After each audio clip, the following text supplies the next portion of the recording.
Yeah, so I'm a buyer of Bitcoin, but again, it's a swing trade for me, looking for a move up here in the short term. But just understand, everyone out there, understand that I'm not looking. This isn't a long-term trade. It's looking for a pop in the near term, the next 2 to 3 days, weeks, whatever it may be, and then once we get up, if we get up to about 18.5, this type of pattern, and again, you could even make a case that this type of pattern on the chart, this is a cup, and this would be the handle formation. So basically, I am bullish near term. And I know that sounds weird to people when I'm saying, yes, down the line, it's going to go lower. But remember, I'm a trader, right? So I'm looking over the next 1 week or so. And over the next 1 week, I actually expect a move to the upside, as I think, again, momentum will come through. And if you think about it, Gareth Soloway will present a fresh Bitcoin price prediction for 2023 that, if you act when it occurs or lose everything, might make you wealthy. Gareth Soloway, Chief Market Strategist and CFO of www.inthemoneystocks.com, has been a trader for more than 20 years and is now a specialist in charts and future forecasts.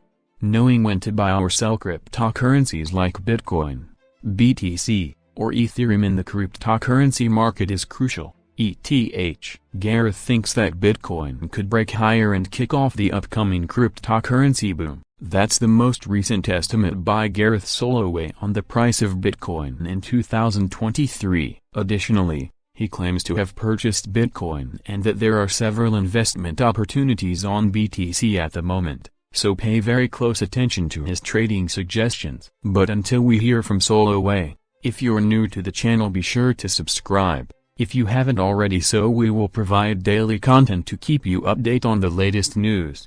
Yeah, so this pattern, and you guys can see my chart here, it's basically a large bear flag, or in spirit of bear flag. Now, that doesn't mean that it's going to go straight down. In fact, I have a short-term micro breakout here. You can see this downsloping yellow trend line right here. And again, we broke above it. We're holding above it. All we have to do is take out 17,000. And I actually think you're going to get a short-term rally to the upside to about 18,400. So I actually am very short-term bullish, but you can't deny the bigger pattern here, which is still bearish. And therefore, again, I still have it priced in that we're still a few months away from a bottom in Bitcoin, and it probably has a decent amount lower to go.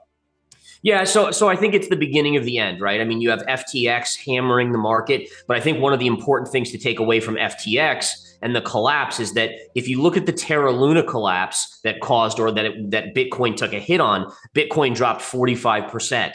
The FTX collapse, which was much bigger in terms of an earthquake for the crypto sector, you only dropped 25%. So what this is a market that still probably has some flushing out to go, but it is getting close. There's no doubt about it that we're getting close to it. We're also getting closer to potential regulation, which I think will be a huge asset for Bitcoin and cryptocurrencies, at least the Bitcoin and cryptocurrencies that are strong out there, as I do think that that will be an avenue for big money to start to dabble in crypto again. Yeah, so I think for me, what's important about how Bitcoin is reacting, or not, or lack thereof reacting to the negative news, tells me that the negativity on news-related information is pretty much in Bitcoin's price. And that's really amazing to think about. I mean, it would take a huge epic earthquake bigger than FTX for it to have a big move down. So at this point, that bottom is in. What I don't think is in terms of the bottom for Bitcoin is when the stock market begins to really collapse more. And we talked about this in December at the live event. We talked about how I still think that there's another 25% down on the S&P in 2023. And I think that's going to be the kicker of how we get down to the targets that I've mentioned. I don't think it's going to be, another kind of earthquake. We're seeing them, like you said, with Silver and Gemini and Silvergate and all these other things going on. Yeah. That's not having an impact. People are immune to that in a weird way, but it's going to be when people get really scared in asset prices like stocks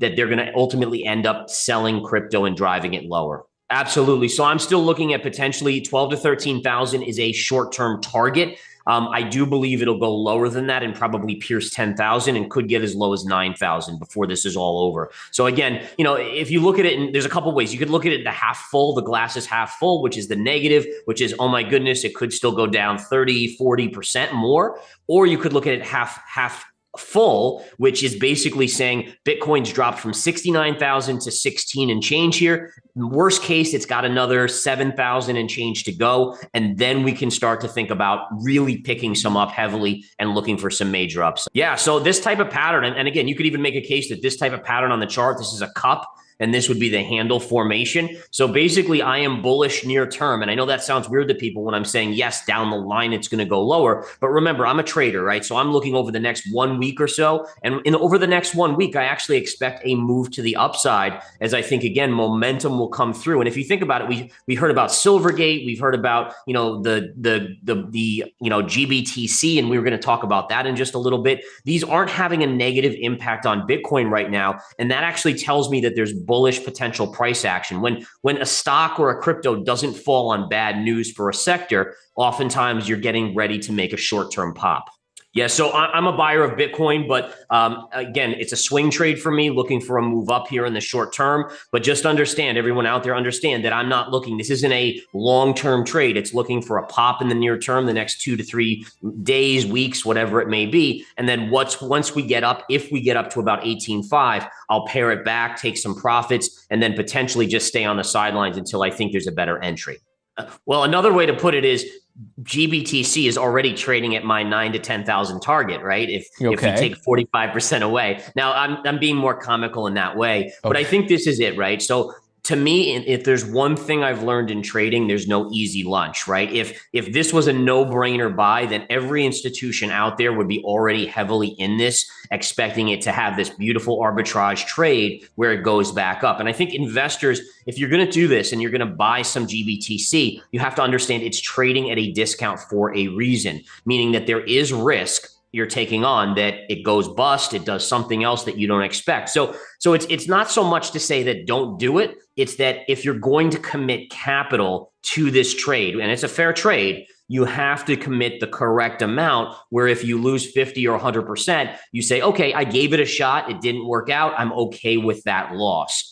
Maybe it turns out to be a beautiful discount. Maybe it survives. But again, go in with your eyes wide open that there's a reason why it's trading down here. And like I always say, even with options, I mean, there's a reason why institutions sell 99% of the options to the public, right? It's because it's essentially a rigged game where they're selling it at a premium.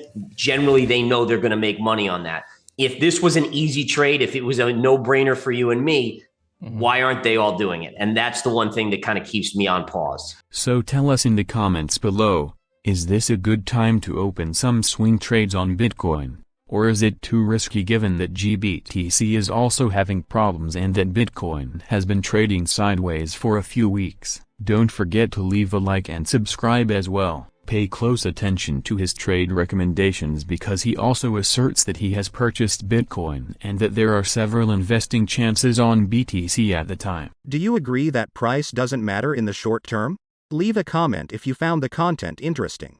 Click in like button. It really helps the channel find viewers similar to you. If you're new to the channel or haven't subscribed to it, click in subscribe button. We post content daily to keep you up to date on the current market and news. Thanks for watching. See you in the next video.